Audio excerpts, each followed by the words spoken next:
ہمارے ساتھ موجود ہیں ماہر بین الاقوامی امور ڈاکٹر شازیہ چیمہ صاحبہ، بہت شکریہ آپ کے وقت کا۔ کہیے گا موجودہ حالات کے تناظر میں اس اجلاس کے انعقاد کی اہمیت کیا سمجھتی ہیں، اور اس اجلاس کی اہم کامیابیوں میں آپ کے نزدیک سر فہرست کیا کامیابی ہے؟ سر فہرست کامیابی تو ہے کہ یہ انڈیا کے لیے بہت بری خبر ہے۔ انڈیا جو دہشت گردی کی آڑ لے کر اور دو ملکوں کو اس کا جو ہے وہ اسکیپ گوٹ بنا کر جتنی بھی پورے خطے کے اندر اور بلکہ پوری دنیا کے اندر اسٹیٹ اسپانسر ٹیررزم کر رہا ہے، اب چائنا کا اس کے اندر میڈیٹر بننا اور پاکستان اور افغانستان کا ایک پیج پہ بیٹھ کر کولیبوریٹو ایفرٹ کرنا کہ اب یہ سلسلہ اور مسئلہ جو ہے اس کی جڑ تک پہنچا جائے گا، اور جب اس کی جڑ تک پہنچا جائے گا تو اس کی جڑیں انڈیا سے ملیں گی، اور یہ انڈیا کے لیے بہت بری خبر ہے کہ وہ پچھلے 20-30 سال سے پریکٹیکلی جو ہے اس پورے ریجن کے اندر جو اس کا سکون برباد کرنے کے لیے جتنی ایڈنگ اور ابیڈنگ کر رہا ہے، وہ اگر افغانستان بھی بیچ میں ولفلی شامل ہو گیا، پاکستان تو کہتا ہی چلا آ رہا ہے، ڈوسیئر پہ ڈوسیئر دے رہا ہے، ثبوتوں کے ہم نے انبار لگائے ہوئے ہیں سیکیورٹی کونسل سے لے کر دنیا کی ہر بڑے پلیٹ فارم پہ۔ اب جب افغانستان ولنگلی اس میں شامل ہو گیا ہے اور اپنے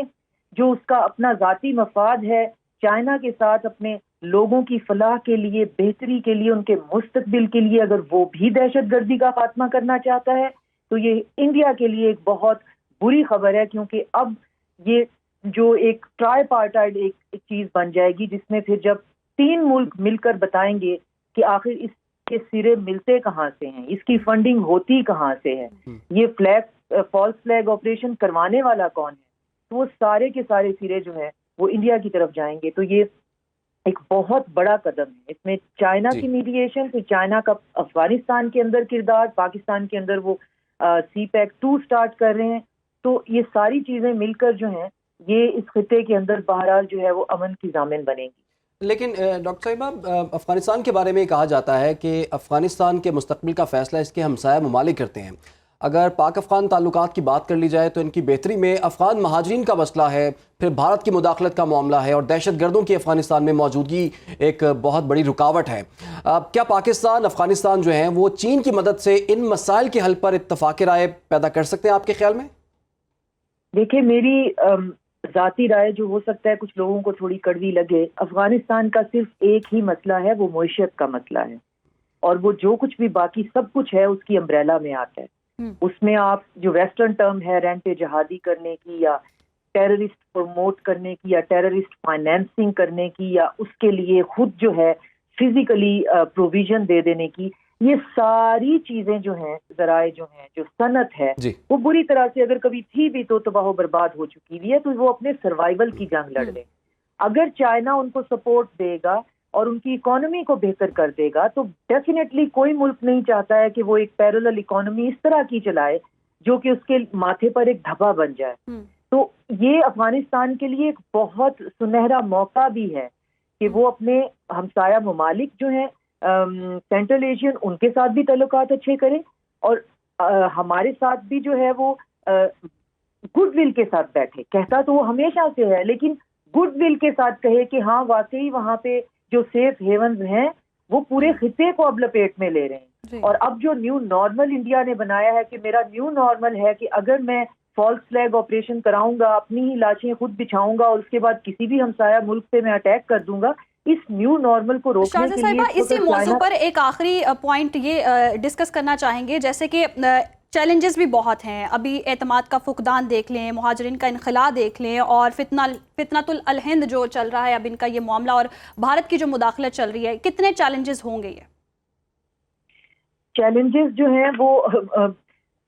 مایوس کر دینے کی حد تک زیادہ ہیں۔ یہ سچویشن جو ہے وہ ایسی نہیں ہے کہ یہ دنوں میں اور مہینوں میں حل ہو جائے گی۔ انڈیا اپنی شرمناک شکست کے بعد آپ نے دیکھا کہ وہ ہمارے بچوں پہ حملہ کرنے پہ آ گیا، اور یہ حملے رکیں گے نہیں، یہ ہمارے جو ہیں وہ اربن ایریاز تک بھی آئیں گے۔ وہ اس کو اور باقاعدہ وہ اپنے میڈیا پہ کہہ رہے ہیں کہ ہم اب جو کنونشنل وار ہے ہم اس کو انکنونشنل وار کی طرف لے کے جا رہے ہیں، ہم اس کو اب کنونشنلی تو لڑ نہیں سکتے ہیں۔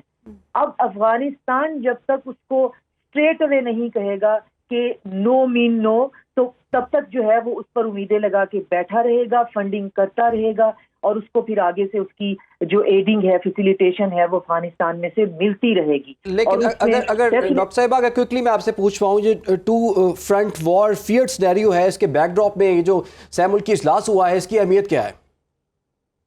ٹو فرنٹ سے آپ کی مراد ہے چائنا اور پاکستان کو ٹو فرنٹ آپ کہہ رہے ہیں؟ نہیں، ٹو فرنٹ وار جو فیئرڈ سینیریو ہے، مثال کے طور پہ اگر مشرقی سرحد پر بھارت کے ساتھ ہمارا مسئلہ چل رہا ہے اور وہ جو سرحد ہے وہ کافی ہمیں وہاں کشیدگی نظر آ رہی ہے، تو یہ بھی تو ممکن ہے نا کہ وہ ہمیں افغانستان میں جو ہماری مغربی سرحد ہے وہاں پر بھی کچھ ٹینشن چلے اور پاکستان کو یہ دو سینیریوز کا سامنا کرنا پڑتا ہے، اور ایسے میں جو سہ ملکی یہ جو فریقی اجلاس ہوا ہے اس کی امپورٹنس کیا دیکھ رہی ہیں آپ؟ اس کی امپورٹنس دیکھیں، وینگی نے تو ہمیشہ پہلے ہی دن سے کہہ دیا ہے کہ پاکستان کی جو ٹیریٹوریل انٹیگریٹی ہے، اس کی بارڈر سوورینٹی ہے، وہ ہمارے لیے بہت پرائم ہے. تو چاہے آپ ایسٹرن بارڈر کی بات کریں یا ویسٹرن کی کریں، ہمارے پر اٹیک جو ہے وہ الٹیمیٹلی ٹو فرنٹ ہو ہی جانا ہے، کیونکہ ناٹ فرام دا افغانستان بلکہ ہماری ریٹیلیشن کے اندر چائنا کا شامل ہو جانا جو ہے وہ اس کے امکانات کو ہم نظر انداز نہیں کر سکتے. جہاں تک افغانستان کا ہمارے لیے وار فرنٹ کھولنے کا ہے تو افغانستان کے اندر نہ تو اتنی کیپیسٹی ہے، نہ اتنی اس کے اندر اس چیز کی جو ہے وہ کہ وہ ہمارے ساتھ کنونشنل جو ہے وہ ہاٹ وار شروع کر دے. وہ صرف یہی کر سکتا ہے کہ اپنی اکانومی کو تھوڑا سا سہارا دینے کے لیے جہاں سے ادھر ادھر پیسے آتے ہیں ہائر بیڈرز کو، اسرائیل ہے، انڈیا ہے، اس کو فیسیلیٹیٹ کرتا رہے، اور اس کی فیسیلیٹیشن کو روکنے کے لیے اس کو متبادل ذرائع فراہم کرنے ضروری ہیں، جو کہ چائنا اس کو پرووائڈ کر رہا ہے، کیونکہ زمینی حقیقتیں بہت مختلف ہوتی ہیں. زمینی حقیقتیں بہت مختلف ہوتی ہیں. بہت شکریہ شازیہ چیمہ صاحبہ وقت دینے کے